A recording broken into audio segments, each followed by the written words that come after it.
La tension était palpable après la finale de la Leagues Cup, et l'attaquant de l'Inter Miami, Luis Suarez, s'est retrouvé au cœur d'une tempête médiatique.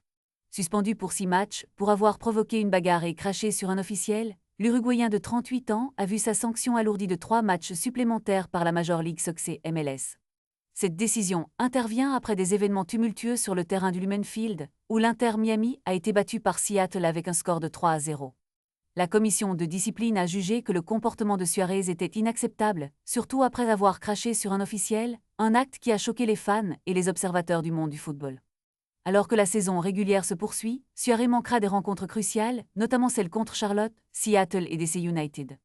Dans un message d'excuses publié sur Instagram, Suarez a exprimé ses regrets, déclarant que son comportement était le résultat d'un moment de grande tension et de frustration.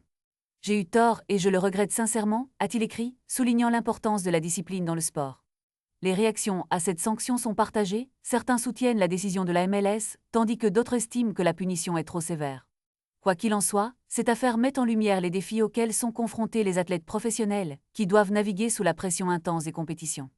Alors que l'Inter Miami se prépare à affronter ses adversaires sans l'un de ses joueurs vedettes, les fans se demandent si Suarez pourra retrouver son meilleur niveau après cette période de suspension. La question demeure, Luis Suarez pourra-t-il se relever de cette épreuve et retrouver sa place sur le terrain? Les prochaines semaines seront décisives pour l'avenir de l'attaquant, dont le contrat expire à la fin de l'année. La saga Suarez continue, captivant l'attention du monde du football et suscitant des débats passionnés sur la ligne entre la passion du jeu et le comportement acceptable sur le terrain.